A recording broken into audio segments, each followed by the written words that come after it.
please welcome to the stage Bryce Dallas Howard.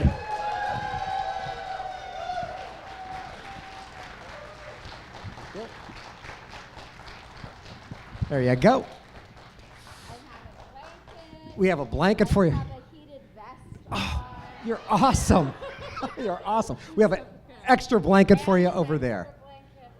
This is awesome. Oh my God, my favorite way. There you go. Perfect. Well, welcome. Thanks for doing this. Thank you so much for having me. This is Absolutely. For first time in Pittsburgh? It is. It is. And I told Dave Filoni a couple days ago that I was coming here, and he was awfully jealous. So, yeah, no, it's awesome. So have you done many Comic-Cons before? No, this is, what would this be? This, I think, is my third. Uh-huh. So, so I'm the new kid, and it's wonderful, and it's just so great to get to meet people. I honestly feel like I belong on the other side of the table, like I'm a real fangirl, and so it's wonderful getting to meet my people. That's nice. So I got to ask you a couple things right off the bat. They'll have some questions for you a little later on. You played a wide range of characters, both in blockbuster and independent films. How do you approach preparing for each one? Diverse roles, bigger, smaller budgets. How do you go about approaching the difference between those two types of films? I have a very strong bias toward fulfilling a director's vision, and it's because my dad is a director, and when I first started working as an actor, I made a list of all the directors I looked up to, and I was like obnoxious enough to, whenever I would work with one, I would like go to the list and like put a check mark by it. And so for me, it was anytime I'm acting, what's most exciting is to do what I can to understand, what M. Night Shyamalan is envisioning, what Sam Raimi is envisioning, what Ken Braun is envisioning, and to hopefully breathe life into that and collaborate with them. So I'm someone who really, really, really loves directors, and then they kind of guide the tone or the circumstance in terms of whether or not it's a bigger budget or a smaller budget or whatever it is. But for me, it's just it's about the director when I'm working as an actor, at least. So that leads me to the next question. Working with your father, working with him, do you think he took it easier on you or harder on you than the other actors, being that you're his daughter? Well, that's the thing. I haven't worked with him as an actor. When I was 7, I was an extra. Close enough. I was an extra, but I've never worked with him professionally as an actor, with dialogue and all of that. And I want to very badly, and I would always sort of harass him about it. And now I'm like TikTok, dude. Like I turn 44 next year. Like let's do this. So we'll see. Do you ever go on the set while he's working just to see how he does work? Always. I mean, that was really my childhood. Like my childhood was going and spending time with him on sets for a few reasons. One is I'm the oldest of 4, and so I wanted to be on set, and so it just made it easier, like one less kid for my mom to be wrangling during the day. So I was always kind of tagging along with him, and also because he was working professionally from the time he was 18 months old, and so he just thought, and his parents were in the industry, and he first got his exposure through them, and so he just thought it was normal to bring your kids to work every day, and there are rules and boundaries and all of that. But I was so lucky to get to be witness to all of that. I remember trying on the splash mermaid tail and the cocoon alien head, and I remember every single day on the Willow set. And it was an incredible, extraordinary, privileged childhood on many, many layers, and on many levels. And so yeah, I definitely bug him and follow him around and still visit his sets. Do you remember the first time you were on a movie set like that? How old you were?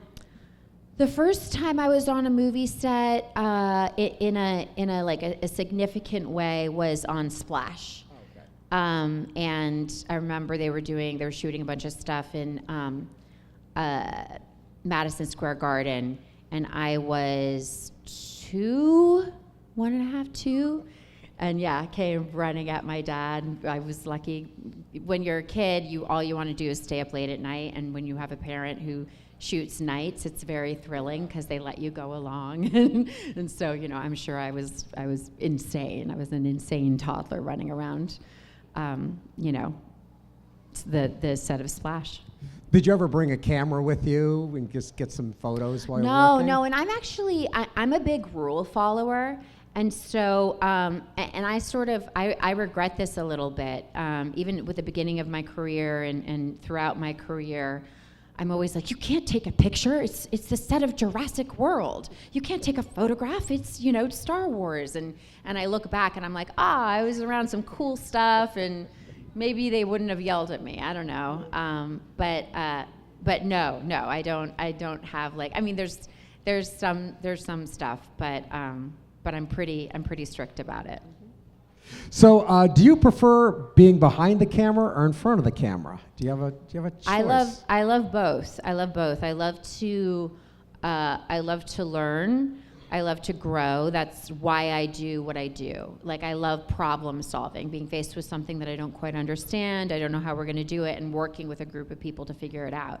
And so, as an actor, when I get a chance to work with a director who's an auteur director, who has a vision, I'm inevitably going to learn so much from them as a director, as an actor.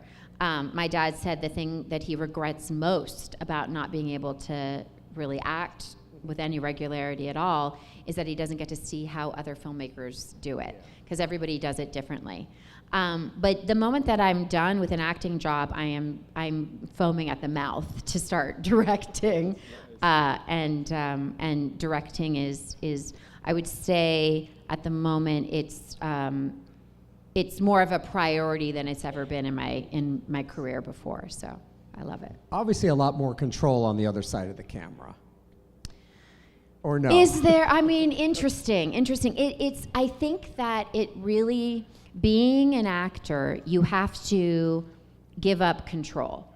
I'm not sober or anything like that. I don't drink, but I don't I don't go to meetings or anything like that. But the Serenity Prayer is something that I'm constantly saying to myself when I'm on a set, because you can't control a lot. Yeah. But I do trust myself. And so as a director, what I really love is that while there are many things you can't control, I like to be part of solving the problem, and kind of being like, you, and you. You guys are the smart ones. Come here, let's fix this together. Whereas an actor, it's more of a sort of siloed experience, and you're sort of solving things on your own. So you think being an actor really helped you on the other side? Being an actor is one of the reasons why Jon Favreau hired me to start directing on Mandalorian, and he explained it very, very clearly. And I think his sort of philosophy around this really makes sense, which is that when you're an actor, you're privy to the most essential decisions that get made right before the camera starts rolling. So it's like there's all this prep, and we're all kind of having all these various thought experiments as to what we're ultimately going to be shooting. And then you get there, and the room is too small, and the actor is drunk, and someone didn't memorize their lines, and and the DP got the flu, and whatever it is. It's those kind of decisions that get made in the 5 minutes before you actually start shooting that are the most crucial decisions. And what's the term? It's where the rubber meets the road. And actors were there watching it, and sometimes helping. Actually, I would say often helping with the blocking, and being like, oh, well, okay, it's okay that they forgot to build that whole set over there. If I kind of swing my arm and like leverage my movement in this direction, then I can block the camera and you can follow me around and wrap around with me. You know, like clever actors really understand filmmaking and help with that problem solving. And so Jon Favreau, being an actor himself, he believes in that transition, kind of the experience that you get being on a set being very valuable. So I got to ask you, I mean, obviously, the thing with Jurassic World, what was it like to be part of something that resonates so strong? I mean, it's an amazing franchise. And what do you think resonates so strongly with audiences worldwide with franchises like Jurassic World? Well, I had nothing to do with Jurassic Park resonating on the level that it did. And so it's already a project that was historic in so many ways. And so all that we could do was just, hope for the best, that we're not like ruining the legacy. Like that was definitely a serious pressure. And so in a way, you're trying so hard to just not fail. Like failure feels so possible.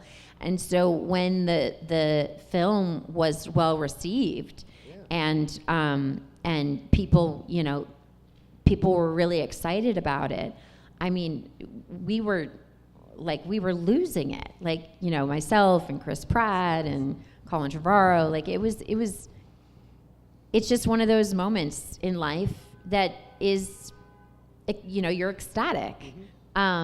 And it's important to hold on to those things and really appreciate those things when it happens, because it's certainly not always like that. I think the thing that I'm most excited about is that I'm a huge fan of Jurassic. Like, my wallpaper in my house is of dinosaurs. It would be that way whether or not I was in a Jurassic movie. And the fact that the franchise is continuing on. I am so excited about the next Jurassic movie with Mahershala Ali and Scarlett Johansson, and Gareth Edwards is directing it, who did Rogue One. I mean, this is going to be dope. And so, this is what we want. So I'm very, very, very excited about it. So it's kind of almost like a dual-edged sword, though. Dealing with an iconic franchise is kind of like a blessing and a curse. You don't know if you could live up to the last one, but you have that momentum behind you from the one previous. Well, it probably feels like a curse if it doesn't work, for some people. But it's not. It's a blessing. It's a blessing. It's to get a shot. That's all any of us ever want, right? We want a shot. Of course, we want to score. Sometimes we score. Sometimes we don't. But you just want to get a shot, and I just feel so lucky to have been part of those 3 movies. That's nice. So I got to ask you about the current status of, for example, there's a lot of digital content. Yes. The way that storytelling has changed. How do you think that it changes the impact of storytelling? Either going with film, the age of streaming, digital content. There's so many things to deal with. Do you think that's changed storytelling? Yeah, it's constantly changing storytelling, and I think that it's the whole sort of art commerce thing that is very tricky. It's amazing when there are technologies that allow for there to be more people seeing more things and more people creating more things. That is, you can't argue with that. That's wonderful, absolutely wonderful. What's happening right now is things are changing very, very quickly for all of us in all of our various industries. And it's kind of on us being the grown-ups, to, panic is not your friend, and to have a vision for what's possible in this moment, and pivot when necessary. Streaming came out. There was a lot invested in that. I'm very happy that I have access to all the things I have access to. The business model needs to be reevaluated. It has been reevaluated. A lot of movies that that may have ended up in streaming are now probably going to have theatrical releases. So, you know, the pendulum swings, and I have a movie that a documentary that I did called Pets that's going to come out next year on Disney Plus, and I'm really excited. It's going to, you know, be very accessible to folks. And Can you tell us a little bit about it, or is it still under sure, wraps? yeah. I did a documentary a few years ago called Dads, and it was on Apple TV Plus, and it was a documentary celebrating dads, and I interviewed comedians and did profiles on dads around the world, and it opens with a video of my birth that my dad took. And so it's sort of in the same vein. It's just celebrating pets and their people around the world, and it's a lot of, I interview kids, and it's really fun, and it's being released on streaming, and I'm really, really happy about that. And simultaneously, I'm developing Flight of the Navigator at Disney, and you know, that may have a different distribution model. So it's right now, I think wisely, every studio is reevaluating things, and I appreciate that. So I just got to back up a little bit about pets. What kind of pet do you have, and did your pet prompt you to make this documentary? Yes. So I grew up on like a weird farm situation, my parents just, they love animals so much, and my mom rescues animals, and when anyone in our neighborhood would have an animal that was sort of like an issue, it would end up at our house. And so, you know, like sheep and donkeys, and we had 20 chickens all named Jennifer. Jennifer Alba, Jennifer Garner, Jennifer Lopez, so many Jennifers. Yeah, there were, you know, adopted a zillion cats and dogs and all of that. And so right now I have five pets and 2 children. And I just, you know, pets are, for me, they're the best. They're the best. So is it on now? Pets, is that available for people to watch? It's that April 11th. April 11th. It's going to be out on Disney Plus, which will be fun. That's nice. Looking forward to Yeah. that. Let's get back into stuff like Jurassic World. I want to ask you about like CGI. We're talking about technology. What is the challenge of making that look believable, blending that with stories? Do you find that to be something that you feel very comfortable using? Yes. So that's my passion, and it's something, it was kind of the reason why Jon Favreau hired me, is because I was specializing in emerging technology sort of secretly. I was working with Canon camera for years, and I got to be the first director to shoot on the C300, the C500, the C700. I was testing their lenses and all of that, and so it was really, really great to get to be in an environment where essentially you have to have beginner's mind at all times. I would say the thing for me that is the most important is for there to be a bridge between the folks who are experts in all of that, in visual effects, and the folks who are actually physically making the movie. Because you hear, I don't know if this is going to be familiar to any of you, you hear a lot of times, oh, we'll fix it in post. I don't know if you've ever heard that term. We'll fix it in post. When I hear that, I want to be like, how? Can you explain that to me? Do you actually know what's involved in that? And how long it'll take to fix it in post? If you can fix it within 5 minutes on set, you stop and you fix it on set. Because it is really, really, really complicated and exciting, and we're iterating quickly, and you know, shooting with the volume has been so fun, and of course the incredible blend of our oldest technology, which is, you know, puppetry and animatronics, with our newest technology. So it's very important that folks who are making movies in physical production understand visual effects and what it takes, you know, and vice versa, of course. It's very important. Also, in terms of shooting, something that Jon Favreau taught me is that when you have access to technology like this, it may seem like you have, it's unlimited possibilities. That becomes a problem for the audience because we're actually used to seeing movies where there are limited possibilities. So a great example is when you're in the volume. The volume is like the thing that we shoot a lot of Star Wars things in. It's kind of, screens in the round pretty much. And what's cool is when you shoot, you get to, it creates parallax. So it looks to the human eye like you're in, in kind of an endless environment, and it's just a space kind of about half the size of this. And when you're shooting in there and you're shooting something, it's like magic hour, which when you're filming magic hour out in the world, you have a very short amount of time in order to get that. But when you're in the volume, you can shoot magic hour all day long. But here's the problem. If you shoot like that, it's gonna look fake to people because what people are used to seeing is the shot of magic hour, and then you turn around on the actor and you put up artificial light because magic hour is done. And that is what we're used to seeing in movies for the last 100 years, that the faces are lit in a way that doesn't quite match magic hour.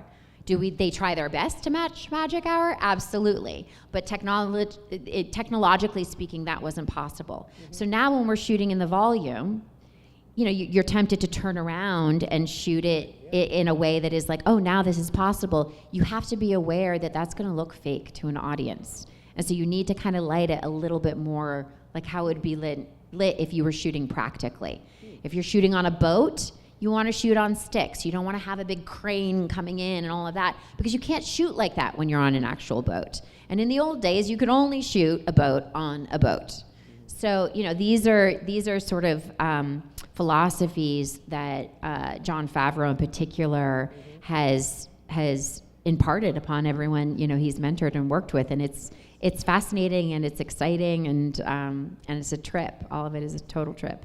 So we're going to get some questions for the audience. I have just kind of one silly question. Is there only one volume? Because they call it the volume. Is there just one of those? Or No. There's lots of volumes all over the world. It's such a weird name. Like when I first started working and they were like, the volume. I'm like, what is the volume? Like it's like a conceptually, you're like, oh, it's a space? That's weird. So it's called the volume. But it's basically like, this is called a tent. Oh, okay. So it's like, okay, so let's set up a tent and da-da-da-da-da-da-da. Okay. Let's set up a volume and da-da-da-da-da-da-da. A lot of people are investing in volume technology around the world to kind of have them set up in places, but the technology iterates so quickly, even that is sort of a challenge. Because to me, it just sounded like one big ominous thing that... Right. Right. I know, it's super weird. It's weird. Let's get to your questions. Raise your hand if you got a question. Pleasure to meet you. Same. I wanted to ask, my daughter's first upside-down roller coaster was the Velocicoaster, and she was so excited to see you in the pre-show. Have you gotten to ride the Velocicoaster yet? Your daughter is braver than me. I am so scared of roller coasters. I'm really scared of roller coasters. No, I haven't, and I hate to admit this, but when I got offered that opportunity, before saying yes, my question was, do I have to ride the roller coaster?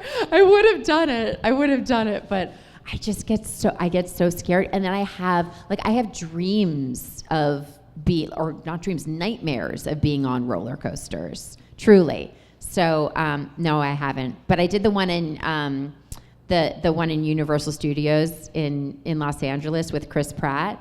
And I was like, oh my God, I'm like so nervous. And Chris was like, it's one drop, it's no big deal. And we did it, and then the drop happened, and I looked at him, and he was like, that was really intense. Like, I was like, Chris, I know it was a big drop. But anyway, good times. Next question. Hi, I'm with you. I agree. Roller coasters are really scary, so I'm glad I'm not alone. Thank you for that. Yes. Maybe one day we can ride on one together. Yes, I know. One day when we're both brave. Yeah. So you talked about working with Jon Favreau. I'm just curious what it's like working on the Star Wars set with Dave Filoni, and if you'll ever have the opportunity to work on the Ahsoka series as well. I just want to hear more about that. So love Dave Filoni. I love him so much. I love him so much. And he's, he's kind of, he's a protege of George Lucas's. And what I love so much about Dave is that he's really carrying on the ethos of what Star Wars represents. I mean, Star Wars is about, so much of it is about personal growth and how hard it is to learn new things and training and having someone who is, senior to you and either being reverential to them or not. And, and it's, coming of age and all of that. And so it's beautiful because Dave is, he really keeps George at the center of what is Star Wars, and that's very, very, very, very, very important. Also, just his work as an animator and just the way he thinks, the way he communicates, it's such a gift. It's such a gift, and Jon Favreau was so smart to have written the script and to point to Dave Filoni and say, I'm only doing this if I'm doing this with him as my partner. And they are partners. They're very much so partners. And I absolutely love Ahsoka. I mean, it's so wonderful, and I've gotten to visit the set and all that kind of stuff. And I'm never allowed to talk about what I'm working on in the future. But Ahsoka is such a wonderful series. Have any of you seen Skeleton Crew yet? Yeah. It's exciting. It just came out, so yeah. All right, well, hello, Bryce. So wonderful to meet you. Oh, same. So I, too, also have a fear of roller coasters, too. So it's a good thing I'm not alone in that as well. Yes. Oh, God, yeah. I know, it's a relief.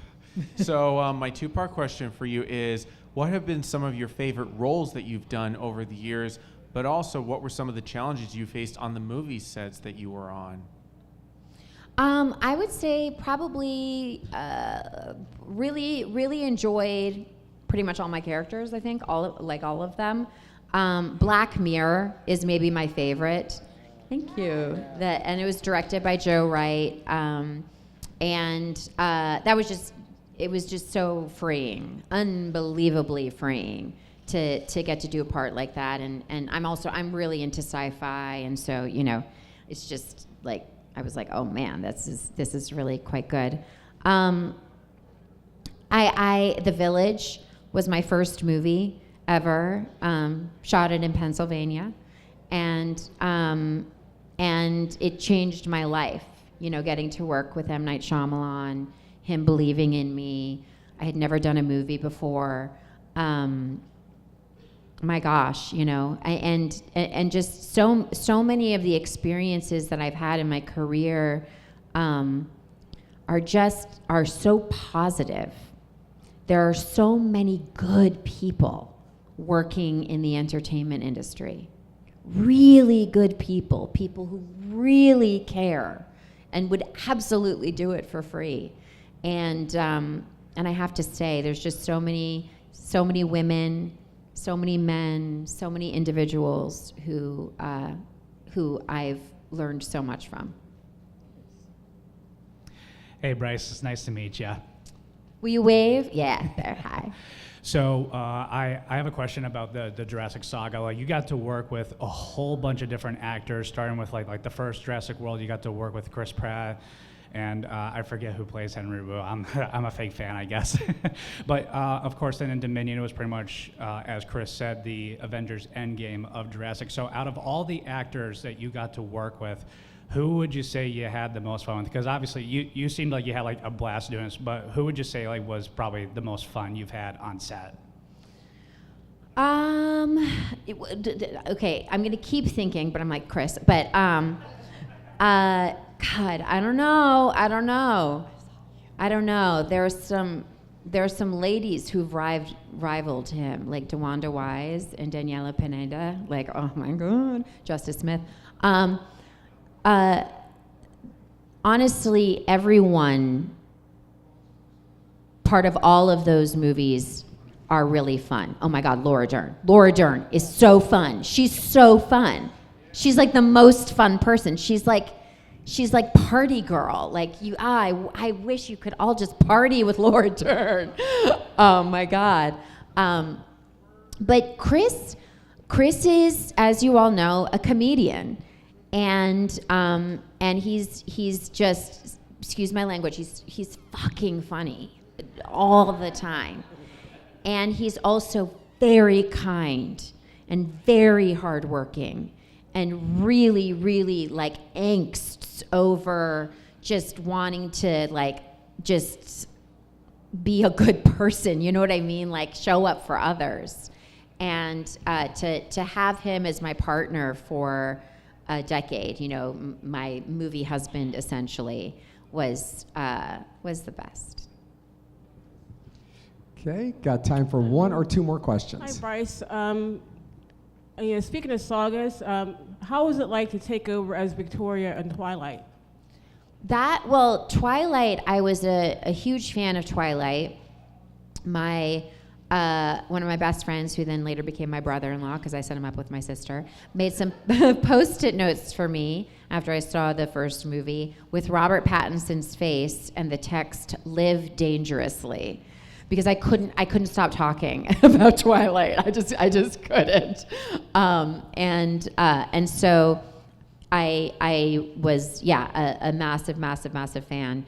The circumstances under which I became involved in the movie was honestly it was really unfortunate, because the actor who played Victoria prior to me was absolutely spectacular, Rochelle Lefebvre, and circumstances prevented her from being able to do the movie. And so, you know, I felt weird about that, but the entire cast was really wonderful, and Rochelle was actually really, really, really wonderful to me and reached out and was very supportive. And so, you know, I wanted to honor what had come before, and obviously my love of the books and my love of the movies, and it was, you know, it was a really, really positive experience. And we have time for one last question. Then you're going to be headed to your table to sign or photo ops. So please take your opportunity to do that. One last question. Hi, Bryce. It's nice to meet you. Good to meet you. So along those lines, with taking over Twilight, that was not a positive, well, it was a bad guy.